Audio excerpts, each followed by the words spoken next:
L'activiste veut s'émanciper du réel. Il n'accepte pas le réel tel qu'il est.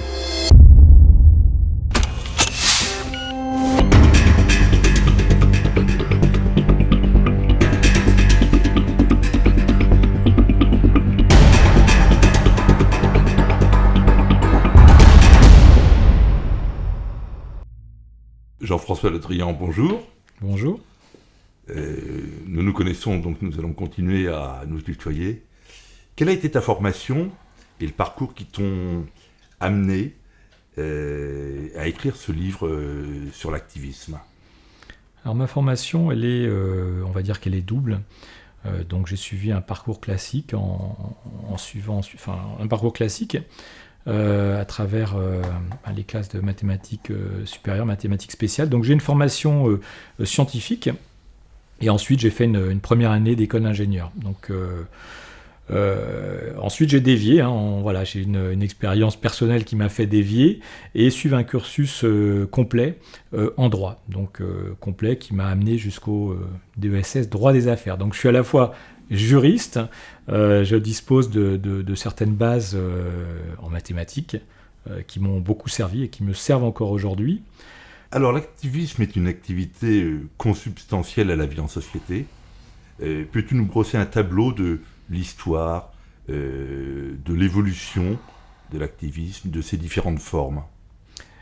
S'il y avait un combat dont tout le monde se souvient, c'est le combat de la communauté noire américaine, c'est le droit civique. Donc l'activisme, a commencé là en fait, a commencé lorsque pendant la période de ségrégation, les Noirs, à juste titre, ont revendiqué l'égalité. Donc c'est là, que les combats sont apparus. Les combats juridiques, politiques, ce qu'on a... Est-ce que le prosélytisme religieux n'est pas un activisme ? Si. Le prosélytisme religieux, c'est une forme d'activisme. En fait, l'activisme, le plus souvent, est mené par aujourd'hui, surtout par des groupes qui sont idéologisés. Quand je dis idéologisés, c'est pas forcément péjoratif, mais qui se rattachent à, un type de culture qu'on appelle la culture idéologique, qui est une culture qui se veut assez cohérente. Et la personne, l'activiste, en général, essaye d'adapter son comportement, à l'idéologie qu'il défend. Donc, l'activisme est nécessairement, issu de courants minoritaires, ou parfois, effectivement, minoritaires. Ceux qui sont minoritaires, c'est ceux qui se sentent l'envie de promouvoir un combat. C'est pas forcément les personnes que ces activistes minoritaires représentent ou entendent représenter. Par exemple, la communauté noire, je suis pas certain qu'elle s'identifie à toutes les revendications des activistes noirs américains. Donc l'activisme, elle part d'une démarche qui est portée par des petits groupes au départ, en fait. Est-ce que l'activisme est une spécificité des minorités ? Ou est-ce que l'activisme s'est-il répandu, a-t-il fait tache d'huile dans tout le corps social ? Alors, l'activisme, pour moi, reste malgré tout une spécificité des minorités. Des minorités ou de personnes dont la représentation du monde est, très fortement colorée, dans un sens ou un autre, des personnes qui vont voir le monde à travers un certain prisme, qui vont mettre l'accent sur, ça peut être la folie, par exemple, l'activisme de la folie, qui est un activisme qui existe déjà depuis un certain temps, parce que ça suit, un petit peu le mouvement de dépathologisation de la folie qui avait été initié par Michel Foucault. C'est ces groupes de ceux qui se représentent comme fous, mais qui revendiquent,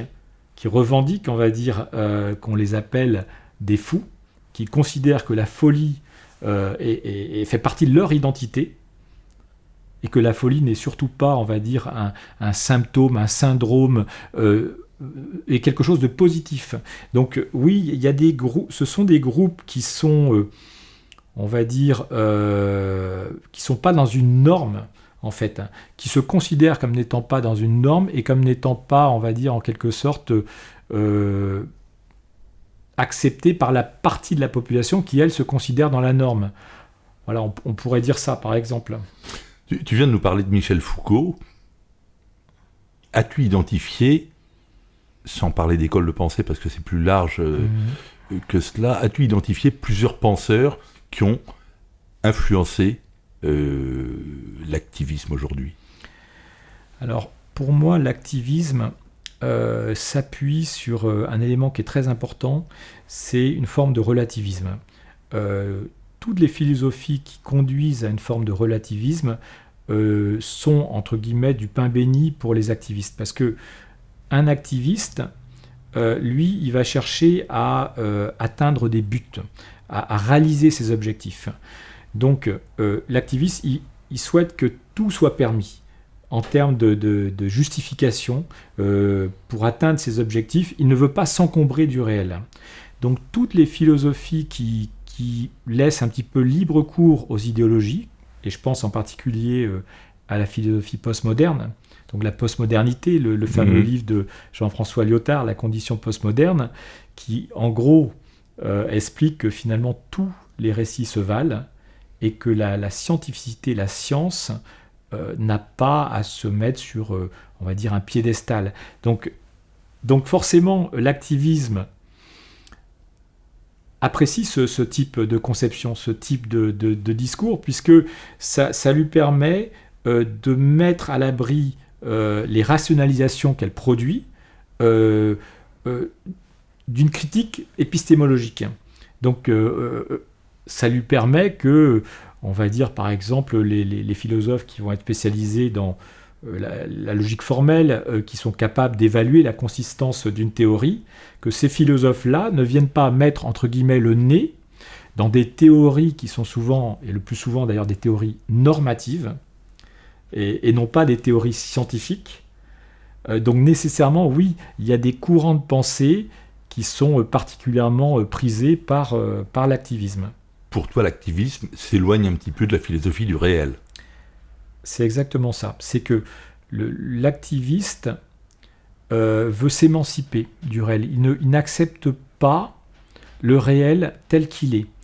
Et donc, pour pouvoir s'émanciper du réel, il a besoin de disqualifier tous les critères qui pourraient venir disqualifier les rationalisations que l'activisme produit.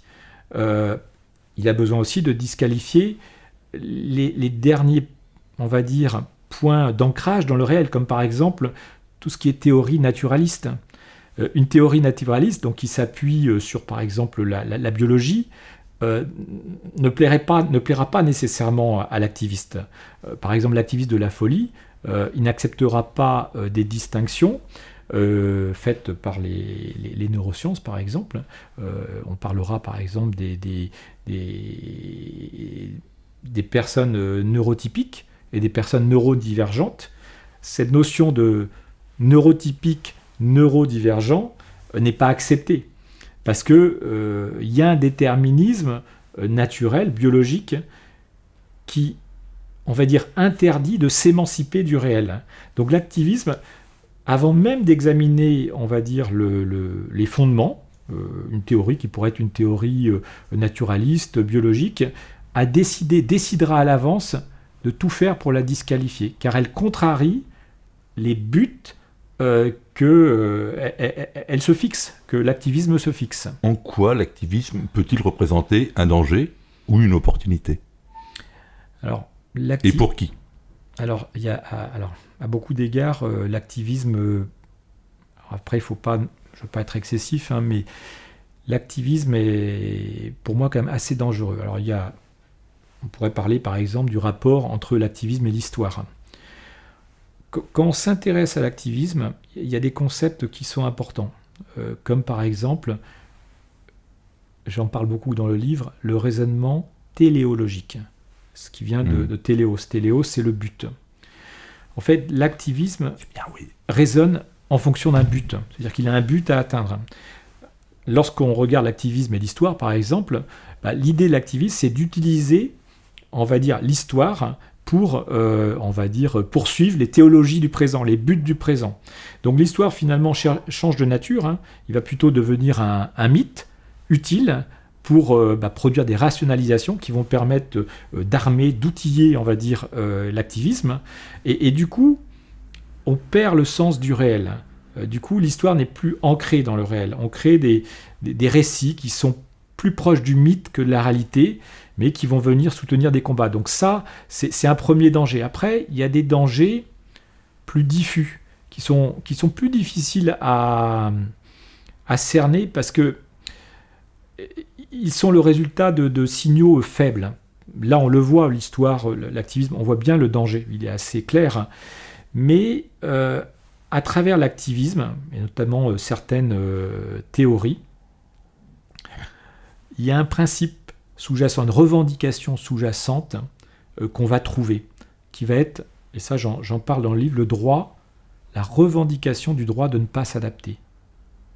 C'est comme si l'individu revendique le droit de ne pas s'adapter. Je ne veux pas m'adapter, la société, la culture doit s'adapter.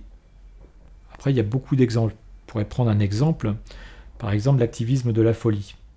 L'activisme de la folie, il y a des philosophes qui sont spécialistes, c'est la philosophie de la psychiatrie, qui considère que la psychologie est nécessairement culturelle. Donc il n'y aurait pas une psychologie, mais il y aurait des psychologies culturelles. Et ces philosophes-là, par exemple, vont considérer que pour rendre la vie plus facile des personnes qui sont atteintes de schizophrénie, des personnes qui sont dans des délires paranoïaques, des personnes qui, on va dire, sont atteintes du phénomène d'insertion de pensée, vous savez, le fait d'entendre des voix, eh bien, ils vont considérer que dans certaines cultures, entendre des voix, c'est possible. Par exemple, dans les cultures arabes, on peut considérer qu'à la naissance, une personne est associée à un djinn, qui est un petit peu son âme sœur, qui est une sorte d'esprit, qui cohabite avec elle, et que finalement, la société devrait valider la possibilité d'une paternité extérieure des pensées. La société devrait valider la possibilité d'une paternité extérieure des pensées. Alors là, on voit la gravité, parce que une société qui adresse ce message-là, donc effectivement, le message selon lequel il serait possible que nos pensées ne soient pas les nôtres, que le siège de nos pensées soit bien notre propre cerveau. Là-dessus, on distingue entre la propriété et la paternité, c'est ce que fait d'ailleurs ce philosophe que je cite dans le livre, mais que nos pensées seraient fabriquées par des esprits extérieurs.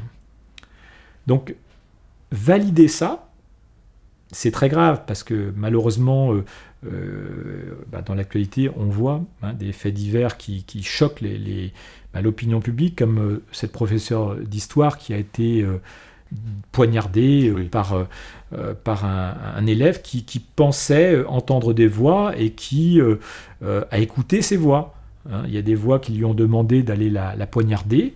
Il a écouté ces voix. Alors, imaginez si on normalise et qu'on accepte le principe d'une possibilité de la paternité extérieure des pensées.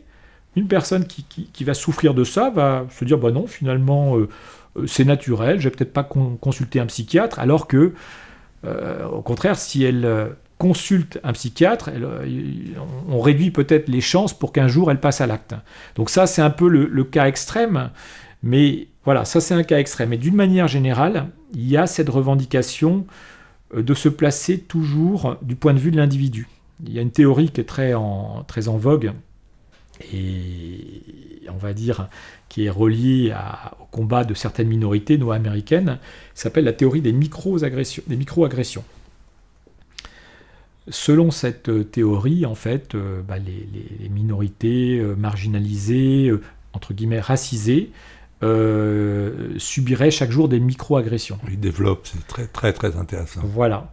Et cette théorie-là, elle est bâtie, elle est construite pour que tous les faits puissent y entrer. Et que même des faits qui de prime abord, ne sont pas censés du tout conforter cette théorie, la confortent malgré tout.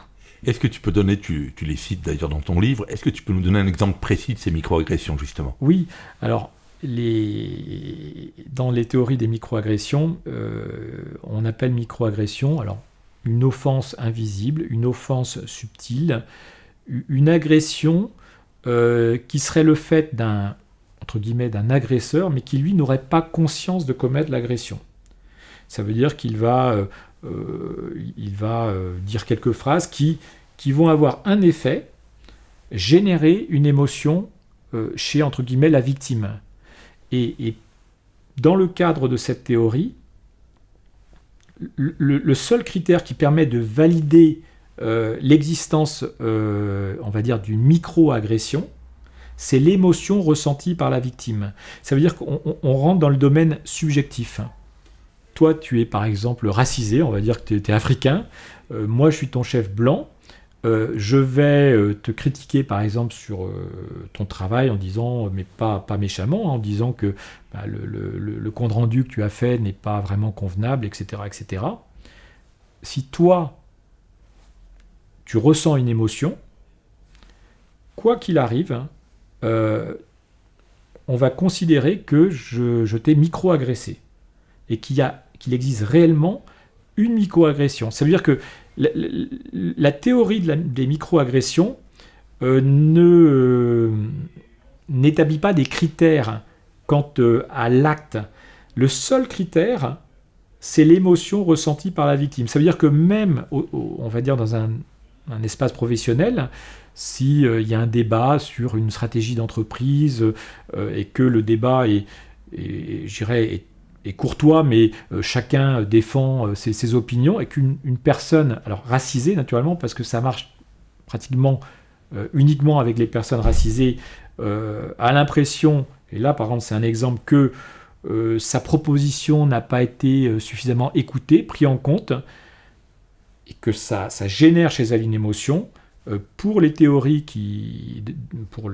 des microagressions, la microagression est avérée. Il faut une parole, même si la parole en soi pourrait être interprétée complètement différemment, et une émotion concomitante. La parole en dehors de l'émotion, si elle ne produisait pas cette émotion-là, pourrait être considérée comme tout à fait normale. Mais dès lors qu'on a les deux, il y a microagression. Est-ce que ces microagressions sont des phénomènes qui sont utilisés par les activistes, justement ? Oui, parce qu'en fait, alors c'est là que dans mon livre, j'essaye d'expliquer les bases théoriques. Comment on construit ce type de théorie ? Vous avez un auteur, un philosophe des sciences qui s'appelle Paul Feyerabend, qui a écrit il y a assez longtemps, qui a donné beaucoup de conférences, qui sont rassemblées dans un livre très intéressant qui s'appelle Une connaissance sans fondement. Et il explique comment on peut bâtir des théories qui font rentrer tous les faits. Alors ces théories-là, naturellement, ne sont pas des théories scientifiques, parce que une théorie scientifique, par nature, elle réduit le champ du possible.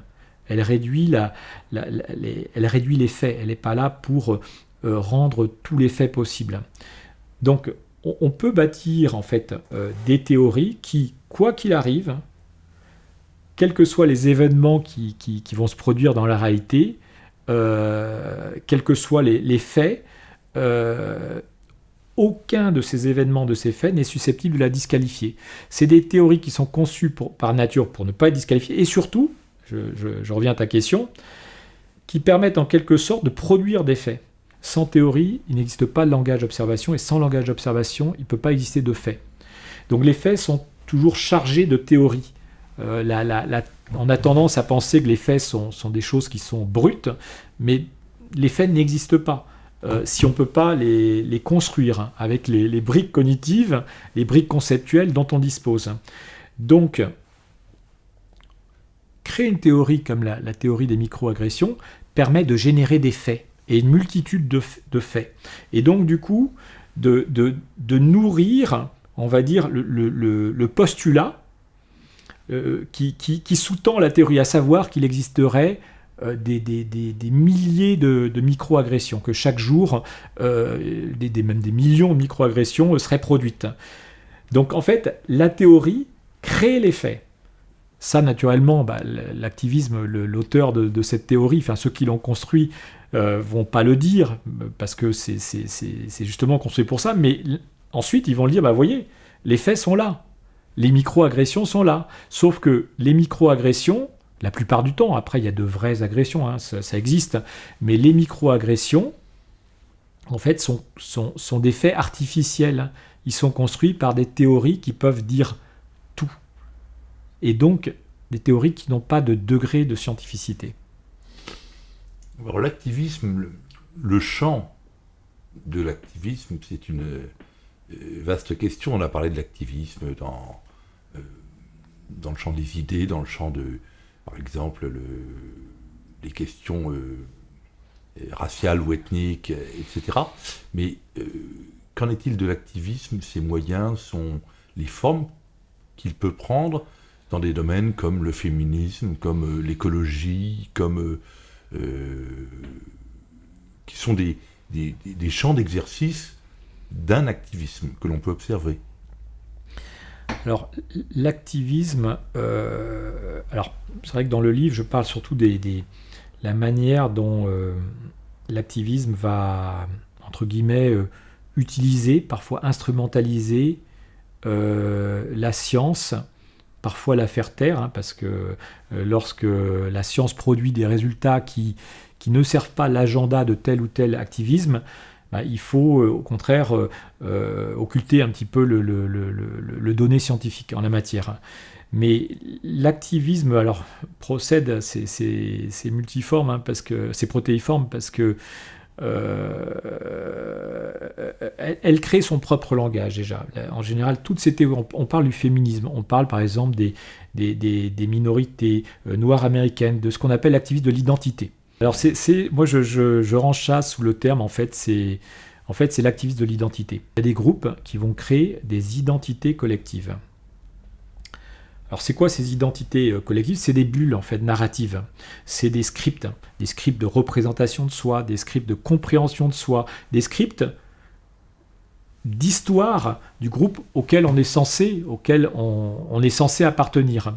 Donc on crée, on va dire, une projection littéraire, j'appelle ça le moi narratif collectif. Donc on crée autant de moi narratifs collectifs que de groupes. Le but en fait, c'est que l'individu qui, lui, on va dire, a son propre moi narratif individuel, puisse laisser se déverser des scripts de représentation de soi, des scripts de compréhension de soi qui proviennent de ces, on va dire, de ces narratifs collectifs stéréotypés, standardisés. Donc ces narratifs-là vont venir se déverser dans les narratifs individuels, de sorte que l'individu puisse s'identifier à cette projection littéraire qui est son moi narratif individuel. Et ça, c'est important parce que, en fait, l'identité joue sur le mécanisme d'identification. Dans le livre, j'explique qu'en fait, l'identité, le terme identité, c'est pas un terme approprié. Parce qu'il y a plusieurs couches, en fait, du moi. Donc, quand je dis « je », donc c'est une facilité grammaticale, on parle de nous, on dit « je ». Quand je dis « je », en fait, j'identifie ce « je » à une projection, à des histoires que je me raconte sur moi-même, à des récits dont je suis l'acteur principal, en fait. Donc, et tous ces récits, toutes ces histoires que je me raconte sur moi-même vont venir, on va dire, créer ce moi individuel. Donc ce moi individuel, mais qui est narratif, qui est, on va dire, une somme de narrations. Alors, il est constitué des narrations que je me raconte sur moi-même, de toutes ces histoires. Il est constitué aussi des histoires que les autres ont racontées sur moi. Et puis, surtout, il est perméable. Ça veut dire que ce réceptacle, parce qu'on pourrait dire que c'est un réceptacle, il va parfois justement recueillir, comme je viens de le dire, il va recueillir tous les scripts narratifs qui sont produits par les entrepreneurs de l'identité, qui vont créer ces identités collectives stéréotypées, mais il les crée dans le but que une partie de ces identités, de ces éléments, viennent se déverser dans le moi narratif individuel auquel le jeu s'identifie. Parce que le résultat, c'est quoi? C'est que vous avez des groupes qui sont la cible de ces activismes de l'identité, qui, en s'identifiant à un jeu, à une bulle narrative perméable à ces identités collectives, vont, on va dire, endosser les mêmes combats, vont endosser les mêmes buts, les mêmes objectifs de lutte sociale, par exemple. En fait, tout ça repose sur une confusion donc, entre le jeu et le moi narratif individuel. En fait, c'est la confusion, on confond identité, identification. Vous avez un anthropologue américain qui s'appelle Edward T. Hall, qui a inventé un concept qui est très très utile, qui s'appelle le transfert de projection. Transfert de projection, c'est lorsque finalement, si on l'applique à notre cas, le sujet, on va dire, se confond avec sa bulle narrative. C'est-à-dire que vous, enfin toi, moi, on va avoir une tendance naturelle à s'identifier à ce moi narratif. Or, nous ne sommes pas ce moi narratif parce que nous le construisons. C'est une construction voilà, de l'esprit. C'est une construction. Voilà. Et la liberté, c'est quoi en fait? La liberté, c'est avoir la maîtrise de ce moi narratif. Si ce moi narratif est perméable à toutes les histoires que les autres racontent sur nous, que les activismes de l'identité, on va dire, ont généré, et si ce moi narratif vient recevoir tous ces scripts de compréhension de soi, de représentation de soi stéréotypée, eh ben, notre moi nous échappe et on perd notre liberté. Donc en fait, ces entrepreneurs de l'identité, ils veulent créer en fait des êtres hyper socialisés. Parce que quelqu'un qui réfléchit par lui-même, qui se crée lui-même, c'est pas un bon client pour les entrepreneurs de l'identité. Il faut au contraire hyper socialiser l'individu. Tu parlais tout à l'heure il y a la personne, il y a la projection qu'elle se fait à l'extérieur, il y avait du prêt-à-penser, du prêt-à-penser que tu fais tien, et qui permet, si j'ai bien compris, de recréer, de projeter, de fabriquer le réel. Oui, c'est ça. Il faut donner l'impression en fait à ou une représentation du réel. Ouais. Il faut donner l'impression à l'individu qu'il est le créateur de ses propres idées. Voilà. Mais en même temps, il faut pas, on va dire, que chaque être soit un être trop singulier. Parce que si chacun est trop singulier, il ne va pas pouvoir se reconnaître dans tel ou tel programme, dans tel ou tel parti. Donc il faut essayer de créer des catégories en faisant en sorte que chacun puisse s'identifier à, on va dire, un individu avec tel ou tel besoin, tel ou tel, on va dire, aspiration, de sorte qu'il puisse choisir, on va dire, un parti politique qui lui convienne. Mais si chacun n'achète pas des blocs d'idées, on va dire des packages, on va dire, de croyances, d'idées, de convictions, etc. Du préfabriqué. Il ne va jamais se reconnaître dans un parti politique en particulier, ce sera beaucoup plus difficile. Donc il faut lui créer un prêt-à-penser assez structuré, assez cohérent pour qu'il puisse y adhérer, quoi, en fait. Est-ce que tu pourrais, pour terminer, je sais que c'est un exercice difficile, ton livre est très dense, mais résumer en une phrase ou en 2 phrases l'apport qu'il peut avoir pour un lecteur? Alors l'apport du livre, c'est qu'il Alors effectivement, il est très dense. C'est pour ça que c'est assez difficile d'en parler. Il permet de connaître finalement toutes les techniques qui sont utilisées par l'activisme, les techniques d'ingénierie sociale, parce que je parle beaucoup aussi, je parle d'ingénierie sociale, et il permet à chacun d'intégrer une nouvelle grille de lecture qui permet de décoder, on va dire, certaines actions de la part de certains activismes. Il permet de voir surtout les dangers, parce qu'il y a l'activisme, pour moi, génère aussi du danger, en fait, parce que l'activisme, c'est le contraire de la majorité silencieuse. C'est des personnes qui sont on va dire, attachés à certaines idées, à certains idéaux, qui ne sont pas forcément des idéaux partagés par tous, mais qui vont déployer beaucoup d'énergie. Et donc, ça va être des minorités qui vont se faire entendre, en fait, qui vont générer de l'hypervisibilité. Et à force de générer de l'hypervisibilité, on va considérer que ces minorités-là sont représentatives. Parce qu'on crée, en fait, le cerveau crée un lien entre l'hypervisibilité et la représentativité, entre le côté parfois spectaculaire des actions et la représentativité. Et du coup, il y a une distorsion du réel, quoi, en fait. Alors, il y a un autre point qui est très important, c'est que l'activisme, son but, c'est d'irriguer, on va dire, la culture, le répertoire culturel, avec leurs idéologies, avec leurs idées. Lorsqu'on parle de répertoire culturel, alors il y a plein de possibilités de découper le réel. Il y a le concept, en soi, il n'y a pas de concept vrai, mais il y a des concepts qui ont une fécondité supérieure à d'autres concepts et qui permettent de mieux entrevoir le réel que d'autres concepts.